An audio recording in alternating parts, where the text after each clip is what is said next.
Hi all, I think you all are good, right? So, today we will learn some idioms, phrasal verbs, and some one word substitution and some special vocabulary. Okay, so let's start the session and we will start from idiom. The first sentence is throw in the towel. It's throw in the towel. Throw in the towel means give up और surrender, मतलब आत्मसमर्पण कर लेना. स्वान song means किसी भी artist का last work, means in English last piece of work of an artist before his और her death. Like for example, अभी कोई मूवी चल रहा है और मूवी के बीच में ही कोई बंदा मर जा रहा है, हीरोइन हो हीरो हो, तो उसके बाद क्या होता है और एक न्यू हीरोइन उसमें एक्टिंग करती है जहाँ से वो छोड़ी रहती है. बट हम क्या बोलेंगे, जो हीरोइन मर गई उस हीरोइन का जो मूवी था वो लास्ट वर्क था ना, वहीं पे वो लास्ट वर्क की थी, तो वही लास्ट वर्क को हम क्या बोलते हैं, स्वैन सॉन्ग. क्या बोलते हैं, swan song. The third sentence is hold out an olive branch. Hold out an olive branch means दोस्ती का हाथ बढ़ाना. In English, extend a hand of friendship and offering place to a rival. इसका सबसे best example क्या है, India hold out an olive branch to Pakistan, but Pakistan always ready to fight with India. India हमेशा एक दोस्ती का हाथ बढ़ाता है पाकिस्तान की तरफ, बट पाकिस्तान हमेशा रेडी रहता है उसके साथ लड़ाई करने में. ये सबसे बेस्ट एग्जाम्पल है. So the fourth one is go Dutch.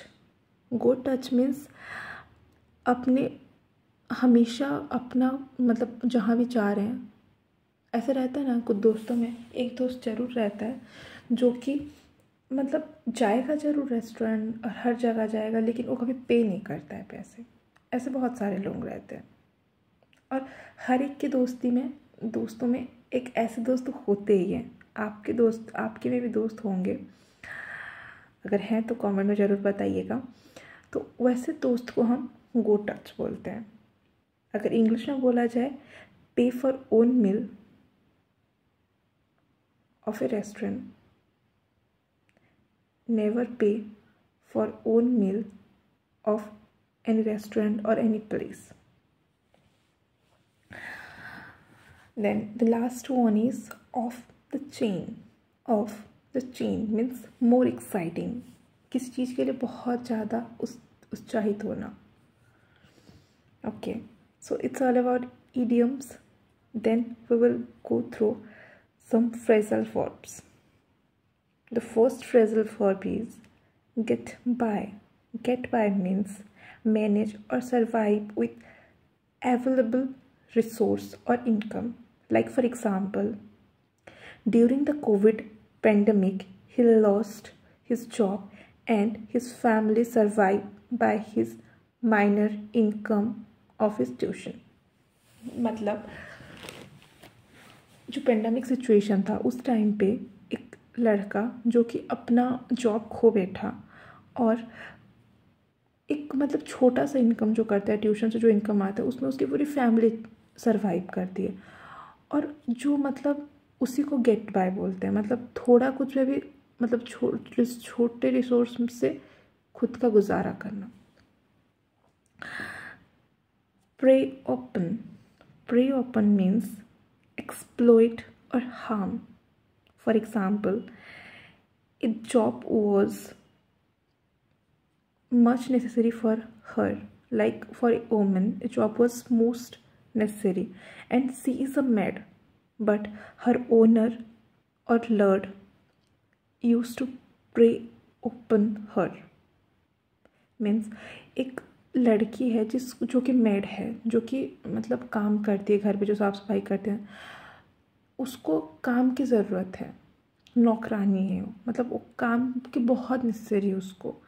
लेकिन जब वो काम करने आती है तो उसके जो काम करने वाला घर वाला रहता है वो उसको बहुत सारा काम देता है, मतलब एक जो दोनों के बर्तन देने के बदले 10 लोगों के बर्तन दे दें, या हर चीज़ों में उसको बहुत बहुत एक्स्ट्रा काम दे के उसको टॉर्चर करता है। और उस जगह पे हम क्या बोलेंगे, एक्सप्लॉइट। और हार्म मीन्स वहाँ पे यूज़ होगा prey upon, prey upon. Third sentence is jerk around. Jerk around means behave stupidly. Means behave stupidly. For example, in the very first meeting, the boy jerked around and the girl rejected his proposal. ऐसे होता है ना, specially Valentine's day में क्या होता है, एक लड़का मतलब बहुत पूरा आया है सज धज के सब कुछ करके लड़के को प्रपोज करने, एंड उसी टाइम कुछ गलती कर देता है और उसी गलती के वजह से लड़की उसको रिजेक्ट कर देती है। तो वही गलती जो गलती होती है ना, उसको क्या बोलते हैं, जर्क अराउंड। या फिर हम और चीज़ों में भी देख सकते हैं, जैसे कि अभी कोई जा रहा है, उसके साथ उसकी बच्ची जा रही है और उसकी मम्मी मना कर रही है और वो उसकी बच्ची उसको परेशान किए जा रही है। लास्ट में वो पूरा गुस्सा हो जाती है, तो उसको भी हम उस जगह पे भी हम यूज़ कर सकते हैं, jerk around. Then dob in means one type of detective, meaning secretly tell someone in authority that someone else had done something wrong. मतलब किसी की जानकारी देना छुपा के जो कि कुछ रॉन्ग कर रहा है। I for example, the detective dob in me in about my brother wrong work. मतलब एक डिटेक्टिव है जो कि मुझे गोपनीय हिसाब से बताया कि मेरे भाई ने कुछ गलत काम किया है, वो सब उसने मुझे बताया छुपा के, तो उसको हम क्या बोलेंगे, डॉब इन। वहाँ पे हम डॉब इन यूज़ कर सकते हैं। The last sentence is bottle off means repress और cancel feelings over time. Repress और कैंसिल ओवर फीलिंग टाइम, बहुत समय तक अपने इमोशन छुपाए रखना। मतलब अभी देखो, अभी एक लड़की है जो कि सोचती है, मतलब अभी स्पेशल लड़कियों के केसेस में ये चीज़ें होती है, लड़कों के केसेस में भी होता है। क्या होता है, हर चीज़ों के उनको कोई चीज़ पसंद होती है, कोई लड़का पसंद है, कुछ है, लेकिन वो घर वालों को नहीं बता पाते, ये सोच के कि घर वाले मना कर देंगे, मैं अभी सेटल नहीं हूँ, ये नहीं हूँ, वो नहीं हूँ। ये लड़कों के केसेस में भी होता है, लड़के लोग भी सोचते हैं अभी सेटल नहीं है तो ये चीज़ के लिए घर वाले मना कर देंगे, ये लड़के के लिए घर वाले मना कर देंगे, तो वो क्या करते हैं, अपनी फीलिंग्स को छुपा के रखते हैं बहुत दिनों से। और जब वो लोग सेटल हो जाते हैं तब वो चीज़ें वो अपनी फैमिली को या वो लड़की को या लड़का किसी को भी बताते हैं। तो बहुत दिन से जो लॉन्ग ड्यूरेशन रहा, वो लोग छुपा के रखे वो चीज़ों को, उसको हम क्या बोलेंगे, बॉटल ऑफ। बहुत दिन से कोई चीज़ को छुपा के रख के उसके बाद बोलने को बॉटल अप बोलेंगे हम लोग। Then now we comes through one word substitution. या some peoples are no about this sentence which I will use today, and I think some people's know one or two, or some people didn't know one also. So the first sentence is, the sound of a bell, especially when rung solemnly for a death or funeral, means एक जो bell बजता है उस time पे, जिस time पे एक dead body को हम अग्निदाह करते रहते हैं, दाह संस्कार करते रहते हैं, उसको क्या बोलते हैं, नेल। क्या बोलते हैं, नेल। और ये भी होता है सम केस में, एग्ज़ाम्स में ऐसा आ जाता है, death nail.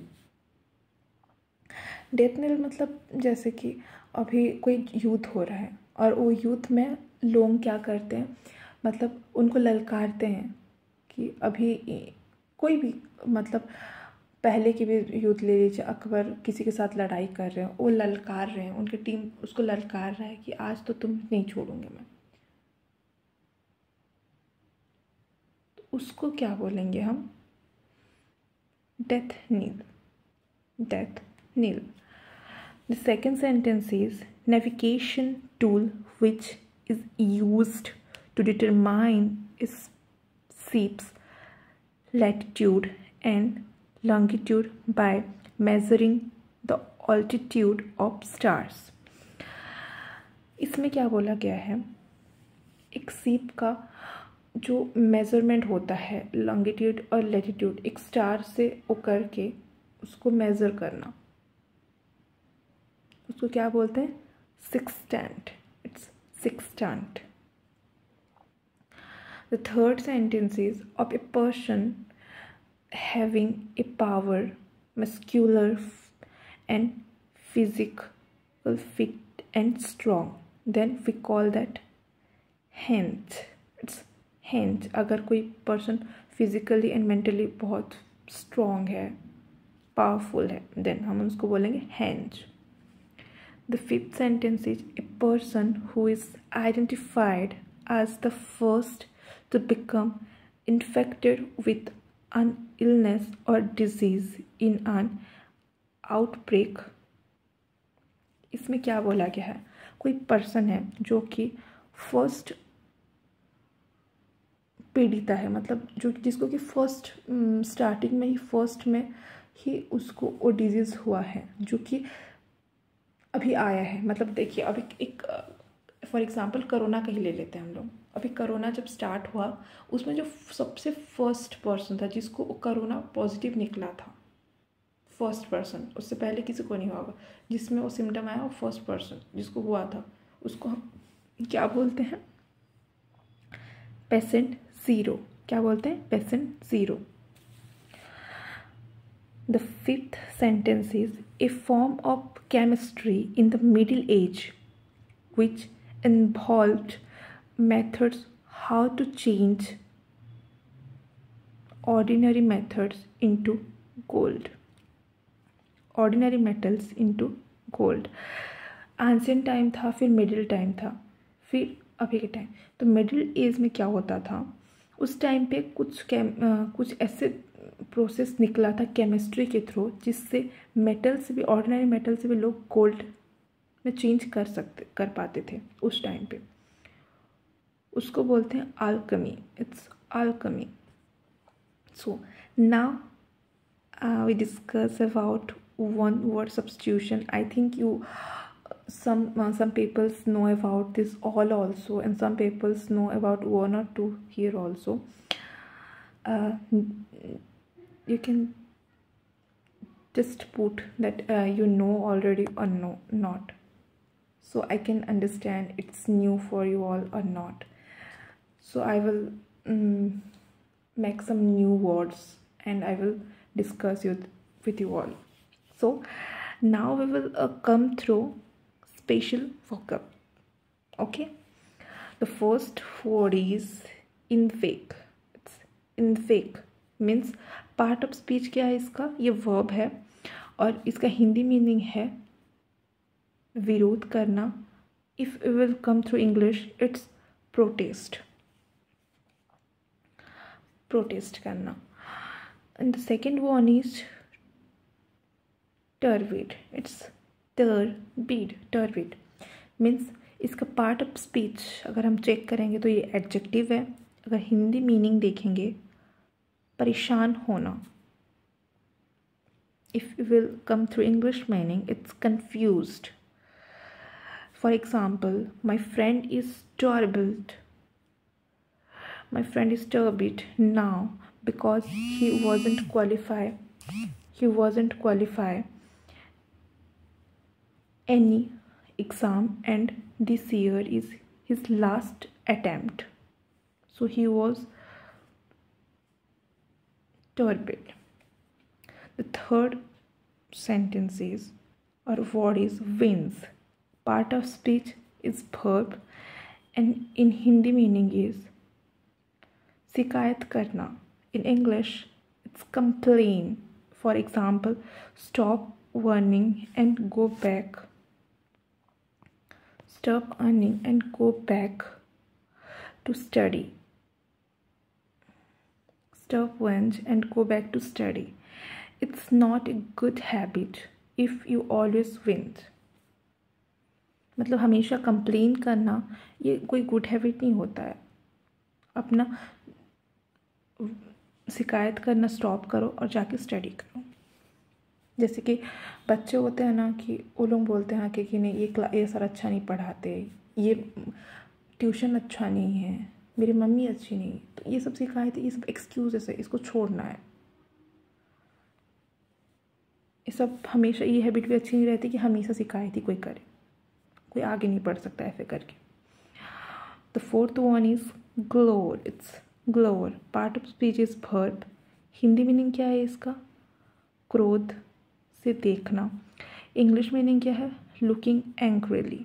Example, it was the last book you search in a shop and before you buy someone else brought that, then you glow that guy. मतलब आपने कोई बुक देखा था एक स्टोर में जो कि लास्ट बुक था और आप खरीदते उससे पहले ही कोई खरीद लिया, तो आप गुस्से से उसको देखेंगे. उसको क्या बोलेंगे? वैसे टाइप केसेस को क्या बोलेंगे? ग्लोर. वहाँ यूज होगा ग्लोर. Elation means part of speech is adjective. ये adjective है. हिंदी मीनिंग स्वर्गीय. इट्स स्वर्गीय. इंग्लिश मीन्स क्या है? heavenly. If you will see the example, whenever I go to Kolkata, I always eat biryani, and whenever I eat Asian's biryani, I feel aliens feeling. मतलब जब भी मैं कोलकाता जाता हूँ उस टाइम पे मैं हमेशा बिरयानी खाता हूँ, और जो बिरयानी मैं खाती हूँ वो आशियंस के होते हैं. अगर आशियंस के बिरयानी खा के मुझे स्वर्ग ऐसा फील होता है कि मैं स्वर्ग में हूँ, स्वर्गीय फील होता है. तो उस जगह पे क्या यूज़ कर सकता हूँ? Alliance. So guys, it's all about today's session. Just like, share and subscribe. Bye bye. Take care.